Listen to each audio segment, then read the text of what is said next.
ओम श्री परमात्मने नमः। श्रीमद् भागवत महापुराण चौथा स्कंद 19वां अध्याय। महाराज पृथु के 100 अश्वमेघ यज्ञ। श्री मैत्रेय जी कहते हैं, विदुर जी, महाराज मनु के ब्रह्माव्रत क्षेत्र में जहाँ सरस्वती नदी पूर्वमुखी होकर बहती है, राजा पृथु ने 100 अश्वमेघ यज्ञों की दीक्षा ली।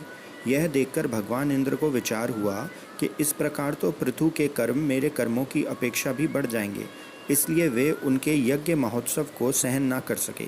महाराज पृथु के यज्ञ में सबके अंतरात्मा सर्वलोक पूज्य जगदीश्वर भगवान हरि ने यज्ञेश्वर रूप से साक्षात दर्शन दिया था। उनके साथ ब्रह्मा, रुद्र तथा अपने अपने अनुचरों के सहित लोकपालगण भी पधारे थे। उस समय गंधर्व, मुनि और अप्सराएं प्रभु की कीर्ति गा रहे थे। सिद्ध, विद्याधर, दैत्य, दानव, यक्ष, सुनंद, नंद आदि भगवान के प्रमुख पार्षद और जो सर्वदा भगवान की सेवा के लिए उत्सुक रहते हैं, वे कपिल, नारद, दत्तात्रेय एवं सनक आदि योगेश्वर भी उनके साथ आए थे। भारत उस यज्ञ में यज्ञ सामग्रियों को देने वाली भूमि ने कामधेनु रूप होकर यजमान की सारी कामनाओं को पूर्ण किया था। नदियाँ, दाख और ईख आदि सब प्रकार के रसों को बहा लाती थीं तथा जिससे मधु चूता रहता था, ऐसे बड़े बड़े वृक्ष दूध, दही, अन्न और घृत आदि तरह तरह की सामग्रियां समर्पण करते थे। समुद्र बहुत सी रत्न राशियां, पर्वत, भक्ष्य, भोज्य, चोक्ष्य और लेहा, 4 प्रकार के अन्न तथा लोकपालों के सहित संपूर्ण लोक तरह तरह के उपहार उन्हें समर्पण करते थे। महाराज पृथु तो एकमात्र श्री हरि को ही अपना प्रभु मानते थे। उनकी कृपा से उस यज्ञ अनुष्ठान में उनका बड़ा उत्कर्ष हुआ, किंतु यह बात देवराज इंद्र को सहन न हुई और उन्होंने उसमें विघ्न डालने को भी चेष्टा की। जिस समय महाराज पृथु अंतिम यज्ञ द्वारा भगवान यज्ञपति की आराधना कर रहे थे, इंद्र ने ईर्ष्यावश गुप्त रूप से उनके यज्ञ का घोड़ा हर लिया। इंद्र ने अपनी रक्षा के लिए कवच रूप से पाखंड वेश धारण कर लिया था, जो अधर्म में धर्म का भ्रम उत्पन्न करने वाला है, जिसका आश्रय लेकर पापी पुरुष भी धर्म आत्मा सा जान पड़ता है। इस वेश में वे घोड़े को लिए बड़ी शीघ्रता से आकाश मार्ग से जा रहे थे कि उन पर भगवान अत्रि की दृष्टि पड़ गई। उनके कहने से महाराज पृथु का महारथी पृथु इंद्र को मारने के लिए उनके पीछे दौड़ा और बड़े क्रोध से बोला, अरे खड़ा रहे, खड़ा रहे। इंद्र सिर पर जटाजूट और शरीर में भस्म धारण किए हुए थे। उनका ऐसा वेश देखकर पृथु कुमार ने उन्हें मूर्तिमान धर्म समझा, इसलिए उन पर बाण नहीं छोड़ा। जब वह इंद्र पर वार किए बिना ही लौट आया, तब महर्षि अत्रि ने पुनः उसे इंद्र को मारने के लिए आज्ञा दी। वत्स, इस देवता अधम इंद्र ने तुम्हारे यज्ञ में विघ्न डाला है, तुम इसे मार डालो। अत्रि मुनि के इस प्रकार उत्साहित करने पर पृथु कुमार क्रोध में भर गया। इंद्र बड़ी तेजी से आकाश में जा रहे थे। उनके पीछे वह इस प्रकार दौड़ा जैसे रावण के पीछे जटायु। स्वर्गपति इंद्र उसे पीछे आते देख उस वेश और घोड़े को छोड़कर वहीं अंतर्ध्यान हो गए और वह वीर अपना यज्ञ पशु लेकर पिता की यज्ञशाला में लौट आया। शक्तिशाली विदुर जी, उसके इस अद्भुत पराक्रम को देखकर महर्षियों ने उसका नाम विजिताश्व रखा। यज्ञ पशु को चापाल और यूप में बांध दिया गया था। शक्तिशाली इंद्र ने घोर अंधकार फैला दिया और उसी में छिपकर वे फिर उस घोड़े को उसकी सोने की जंजीर समेत ले गए।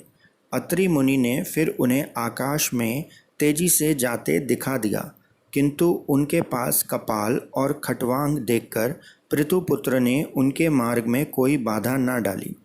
तब अत्रि ने राजकुमार को फिर उकसाया और उसने गुस्से में भरकर इंद्र को लक्ष्य बनाकर अपना बाण चढ़ाया। यह देखते ही देवराज उस वेश और घोड़ों को छोड़कर वहीं अंतर्ध्यान हो गए। वीर विजिताश्व अपना घोड़ा लेकर पिता की यज्ञशाला में लौट आया। तब से इंद्र ने उस निंदित वेश को मंदबुद्धि पुरुषों ने ग्रहण कर लिया। इंद्र ने अश्वहरण की इच्छा से जो जो रूप धारण किए थे, वे पाप के खंड होने के कारण पाखंड कहलाए। यहाँ खंड शब्द चिन्ह का वाचक है। इस प्रकार पृथु के यज्ञ का विध्वंस करने के लिए यज्ञ पशु को चुराते समय इंद्र ने जिन्हें कई बार ग्रहण करके त्यागा था, उन नग्न, रक्तांबर तथा कपालिक आदि पाखंड पूर्ण आचारों में मनुष्यों की बुद्धि प्रायः मोहित हो जाती है, क्योंकि ये नास्ति कमल देखने में सुंदर हैं और बड़ी बड़ी युक्तियों से अपने पक्ष का समर्थन करते हैं। वास्तव में ये उपधर्म मात्र हैं। लोग भ्रमवश धर्म मानकर उनमें आसक्त हो जाते हैं। इंद्र की इस कुचाल का पता लगने पर परम पराक्रमी महाराज पृथु को बड़ा क्रोध हुआ। उन्होंने अपना धनुष उठाकर उस पर बाण चढ़ाया। उस समय क्रोध के कारण उसकी ओर देखा नहीं जाता था। तब ऋत्विज ने देखा कि असह्य पराक्रमी महाराज पृथु इंद्र का वध करने को तैयार हैं। तब उन्हें रोकते हुए कहा, राजन, आप तो बड़े बुद्धिमान हैं। यज्ञ दीक्षा ले लेने पर शास्त्र विहित यज्ञ पशु को छोड़कर और किसी का वध करना उचित नहीं है।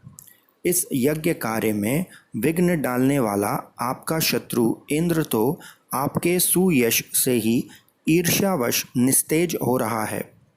हम अमोघ आवाहन मंत्रों द्वारा उसे यहीं बुला लेते हैं और बालात अग्नि में हवन किए देते हैं।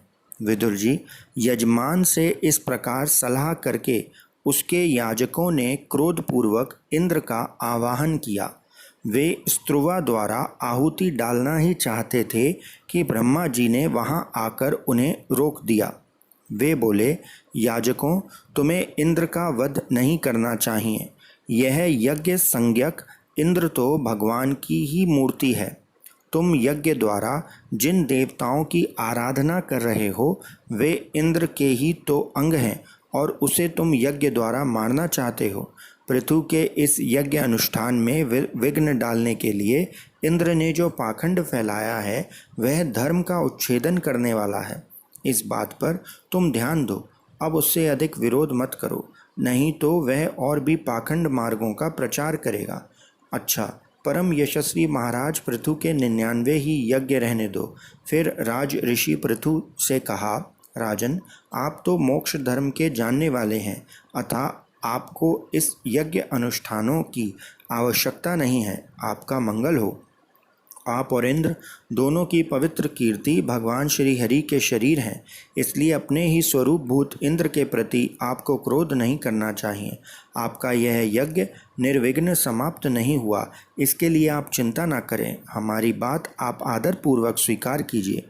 देखिए, जो मनुष्य विधाता के बिगाड़े हुए काम को बनाने का विचार करता है, उसका मन अत्यंत क्रोध में भरकर भयंकर मोह में फंस जाता है।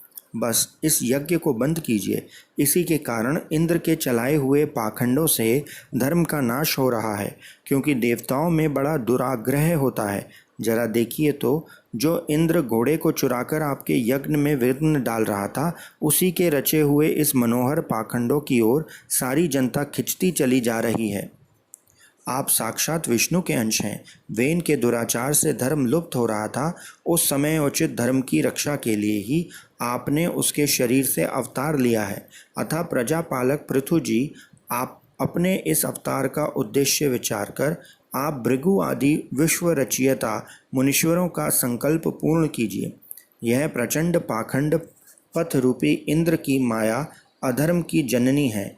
आप इसे नष्ट कर डालिए। श्री मैत्रेय जी कहते हैं, लोक गुरु भगवान ब्रह्मा जी के इस प्रकार समझाने पर प्रबल पराक्रमी महाराज पृथु ने यज्ञ का आग्रह छोड़ दिया और इंद्र के साथ प्रीतिपूर्वक संधि भी कर ली।